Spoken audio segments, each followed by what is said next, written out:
John Stuart Mill was one of the most important thinkers in the whole history of Western civilization. His book on liberty is extraordinary and unique, and one of the things about it is, why did it take so long? Why did it take so long for someone in Europe to finally define in a specific, short, well-reasoned essay what liberty or freedom was all about? There had been many incidents where much literature had been created, the American Revolution, the French Revolution, many other revolutions in Europe. So why did it take until 1859 this thinker, writer, a Scottish young man born of a Scottish philosopher growing up in London, and why did it take him to sum it all up? So that's our subject here in the next few videos. No, it's this man at this point in history who brings us to the ideas of liberty. Here last week, Victoria and Florence Nightingale, exact contemporaries. Nightingale had a longer life. And tonight, we turn to John Stuart Mill, who is a contemporary of Victoria, born before her and dies 30 years before she does. So a contemporary, sort of.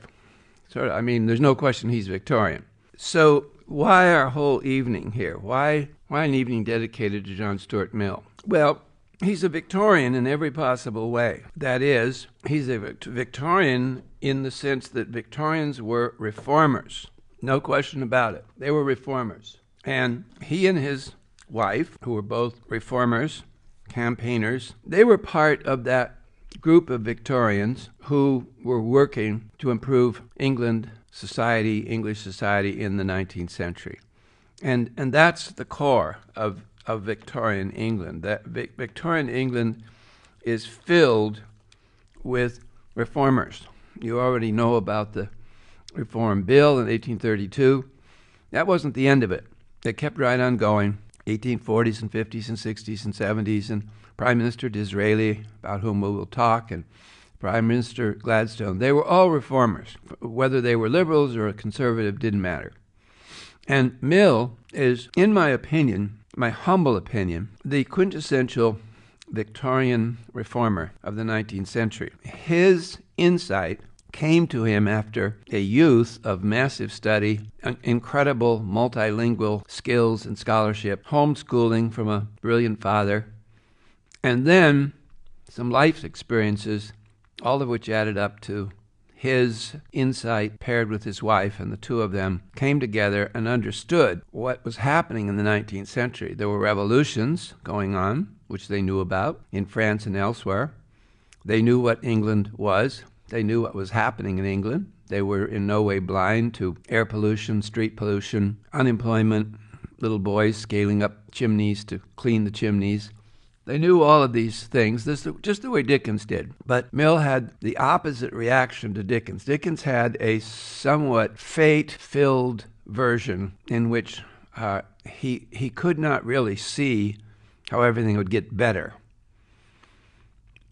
He had an energy and a love of life and a love of people, and that's in his books. But he didn't really see how individuals could reform and make everything better. Mill did. The other person in the 19th century who lived in England was Karl Marx, who also could not see how things would get better until they had a complete and total revolution where they took everything away from the rich people who had everything and gave it to all the poor people who would then run the world. That was the idea. But Marx saw no possibility for progress, for real progress. He didn't have that faith that Jews and Christians did, that the vast story of the universe was moving in the direction of greater love and greater social progress. Didn't have that, but Mill did. So let's start out and tell you his story. It's a great story. It's totally unusual. I don't think anybody else in the 19th century or any other century had a youth like he did. here is Pentonville, where he came from, up in the north edge of the city of London. It's a suburb. It was a suburb when he was born there. You can see the mark on what is now one of the big ring roads, important roads that get you around inner London and across the river. So that's where Pentonville is today. There's the house with a mark on it, the beige house. You'd say, oh, well, seems like a nice house. Well, it was. They weren't rich, but they were certainly the educated class. And he was born into a most unusual family. His father was James Mill, and James Mill, 1773 to 1836, so contemporary of Jane Austen. And James Mill was from Scotland. He was an historian, economist. He wrote political theory later, and he was friends with a whole group of important Scottish thinkers, writers, philosophies. He's part of the great Scottish Enlightenment. If you look for a book on the Scottish Enlightenment, you'll see a long list of very famous names, including David Hume, who carry into England the long list of Scottish reformers from Edinburgh who have studied history, economics, etc., and will be part of the utilitarian school. And Mill is definitely among those. James Mill. He was ordained a minister in the Church of Scotland in 1798, so he's 25 when he's ordained as a minister in the Church of Scotland, but did not get a position. And according to his son's autobiography, his father had been educated in Scottish Presbyterian seminary, but he had come to the conclusion there was no God. And therefore, if he was drawn into conversation, he very quickly would explain his position. He was a secularist. Human beings can explain the world with their intellect. Well, you can imagine there weren't many Presbyterian churches in Scotland who wanted to hire a minister who didn't believe in God. So, having now pledged his troth to the church and discovered that he was in the wrong business, he came to London with a wife, and he got a job as an editor of the literary journal. And in London, in the 1800s, there were hundreds of magazines, journals, started and stopped during the century, just one after another after another. Money would appear, someone would be in favor of it, somebody would be the editor, somebody would write a few articles, it would flourish, it might get huge numbers of readers, and then it might peter out.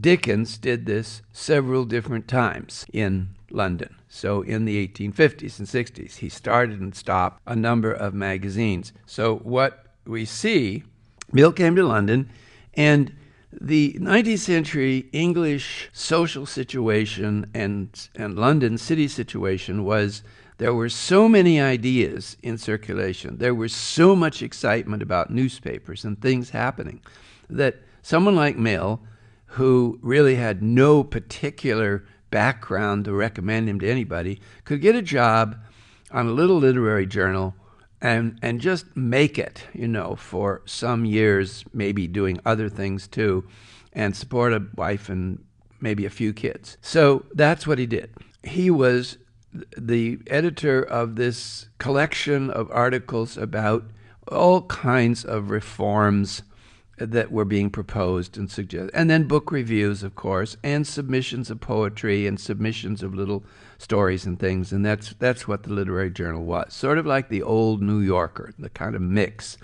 And the journal was the quintessential example of the Enlightenment. That is, study, learn, increase knowledge, and the world will go right.